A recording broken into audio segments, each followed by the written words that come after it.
Hello students, हमने last chapter आपका study किया जो कि एक पोयम थी गीतांजलि रिटन बाय गुरुदेव रविन्द्रनाथ टैगोर जी। और अब हम इसके क्वेश्चन आंसर्स देखने वाले हैं। तो चलिए इसके क्वेश्चन आंसर स्टार्ट करते हैं। और हमारा जो पहला क्वेश्चन बनता है 25 वर्ड के, देखिए पोयम के क्वेश्चन आंसर्स आपको पता ही है, सिर्फ छोटे क्वेश्चन आंसर्स ही एग्ज़ाम में पूछे जा सकते हैं। लार्ज जो क्वेश्चन आंसर्स है वो नहीं आते हैं एग्ज़ाम में, लेकिन हम उसके एक बेसिक आइडिया को जानने के लिए उसके क्वेश्चन आंसर्स पढ़ते हैं। तो सबसे पहले हमारा क्वेश्चन नंबर 1 है, thou has made me endless such is thy pleasure, this frail vessel thou emptiest again and fillest it ever with fresh life. इसको एक्सप्लेन करना है। इस लाइन को हमने पोयम में भी समझा था इसे। The individual soul is a part of supreme ब्रह्मांड। जो पूरा ब्रह्मांड है ना, उसमें आत्मा उसका एक क्या है, एक हिस्सा है। द सोल नेवर डाइज, आत्मा कभी भी मरती नहीं है। इट इज़ एंडलेस, इसका अंत नहीं हो सकता। The body is like a fragile vessels, एक नाजुक बर्तन की तरह होता है हमारा शरीर। Which is subject to decay and death, उस बर्तन को सड़ना है, मरना है एक दिन। But the soul is immortal, लेकिन जो आत्मा है वो अमर है। It assumes the next body and fills it with fresh life, ये दूसरे एक शरीर के मरने पे दूसरे शरीर को अपना लेती है और नया जीवन प्राप्त कर लेती है। Here the poet refers to the transmigration of soul. यहाँ पर जो लेखक है वो ट्रांसमाइग्रेशन मतलब एक स्थान से दूसरे स्थान में जाना, आत्मा का ये ट्रांसमाइग्रेशन जो है, ये स्थानांतरण जो है, उसके बारे में बात कर रहा है इस पूरे के पूरे स्टांजा के अंदर। तो हमारा जो सेकेंड क्वेश्चन है वो है, What does this little flute of a reed stand for? जब ये कहते हैं this little flute, एक छोटी बांसुरी है ना, तो इस शब्द का क्या मतलब निकलता है? And who carries it over hills and dales and breathes through it eternally new melodies? और कौन इसे लेके चलता है, कौन इस संगीत को सुनाता रहता है अनंत काल तक? This little flute of reed refers to the human body. ये जो बांसुरी शब्द जो है पोएम के अंदर, वो हमारे शरीर यानी कि ह्यूमन बॉडी के लिए इस्तेमाल किया गया है। The will power of the supreme carries the human body, है ना। और जो हमारी इच्छा शक्ति होती है, विल पावर होती है, वो सुप्रीम पावर है जो लेकर चलती है हमारी ह्यूमन बॉडी को हर जगह, हाई पे, सुखों में, दुखों में।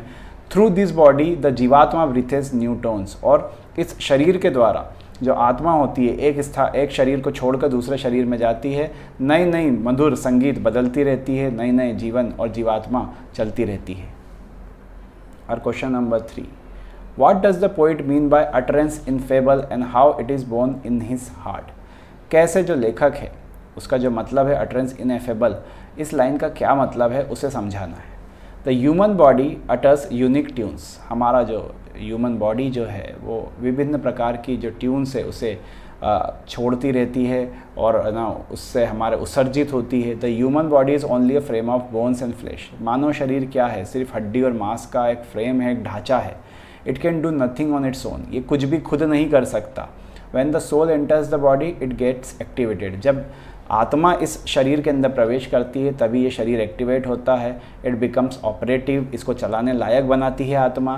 द हार्ट स्टार्ट्स बीटिंग, हमारा दिल धड़कना शुरू होता है।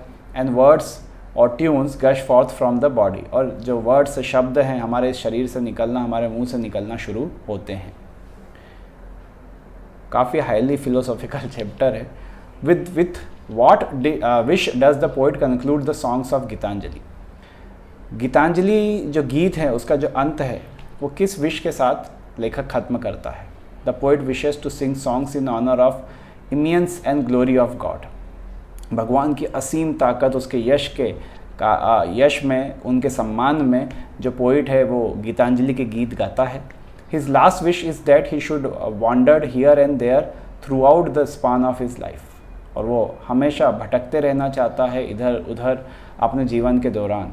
In the end the जीवात्मा should return to his eternal home, क्योंकि अंत में तो जीवात्मा जो है या जो हमारी स्पिरिट है वो कहाँ लौट जाएगी, अपने अनंत लोक में लौट जाएगी, भगवान की शरण में लौट जाएगी, वैकुंठ चली जाएगी।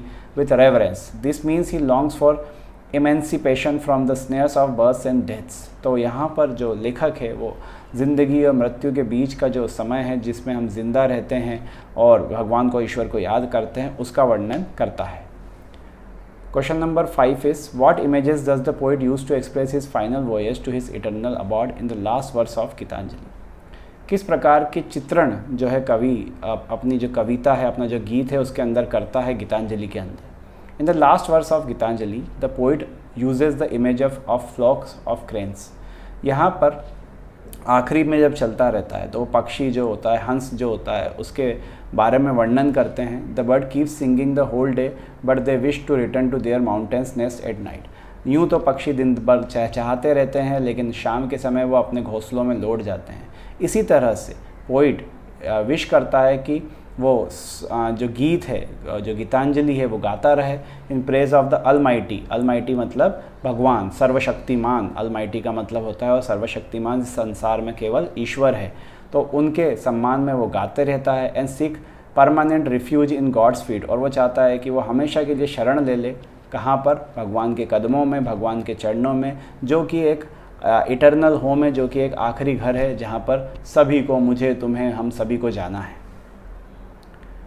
अब आते हैं हमारे large questions. Gitanjali begins in the statement thou has made me endless such is thy pleasure. It ends with the jiva's voyage to its eternal abode the wheel has come full circle explain. ये पूरा का पूरा जो passage stanza आया है उसे explain करना है। God has made the soul endless. भगवान ने आत्मा को अनंत बनाया है, अमर बनाया है। It is his sport as well as sweet will. ये जो है उनकी एक इच्छा है।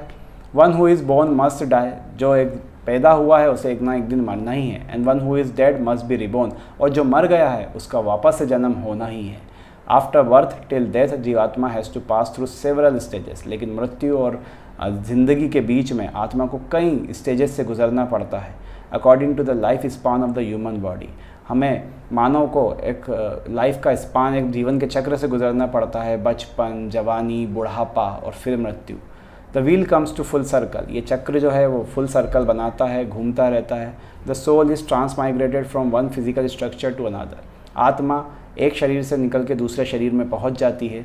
The individual soul goes its journey until it reaches its eternal home and finally rest there. और जो ये आत्मा है ये अपनी जर्नी में लगी रहती है और जब तक इसे अपना अनंत घर ना मिल जाए, और उसके बाद वो हमेशा के लिए वहाँ पे आराम करती है। That is the stage of unification and liberation. इसे ही हम मोक्ष कह सकते हैं, जहाँ पर जो ज़िंदगी और मृत्यु के बीच का है ना खेल समाप्त कर देता है।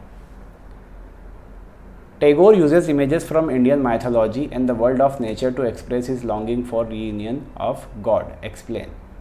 जो टैगोर हैं वो भारतीय जो माइथोलॉजी है, भारतीय जो क्या कह सकते हैं इसे, हमारी जो संस्कृति है, सभ्यता है, हमारे जो इतिहास में लिखे गए लिटरेचर है ना, पुराण है। और माइथोलॉजी मतलब पौराणिक। There is a myth that God causes death and birth of human beings with his own will and pleasure again and again. एक मिथ है, एक किंवदंती है, एक बात है जो कही जाती रही है कि ईश्वर जो है वही मृत्यु देता है, वही जन्म देता है। जो ह्यूमन मानव का जो शरीर है ना, वो अपनी इच्छा और खुशी से है ना, ईश्वर बार बार उन्हें भेजता रहता है। He carries the people high and low and makes them sing the desire tunes. ईश्वर ही सुख भी देता है, ईश्वर ही दुख भी देता है, और वह एक ऐसी धुन छेड़ता है जिस पर हम सभी को नाचना होता है। Man seeks boundless joy when he is touched by God's hand. जब ईश्वर का हाथ हमारे सर पे पड़ता है तो हम बहुत ही खुशी और आनंद महसूस करते हैं। God ever showers is blessing on man. ईश्वर हमेशा अपनी कृपा बरसाते रहते हैं। Man longs to bow with awe at God's feet as the heavy rain clouds touched the earth. ईश्वर जब भगवान के चरणों में जो मानव है जब भगवान के चरणों में जाता है तो जैसे बादल ज़मीन से टकराकर एक सुकून, एक अलग सी अनुभूति देता है, वैसा ही हमें ईश्वर की शरण में जाने पे लगता है। He wishes to sing different tunes in honour of God out of the devotion.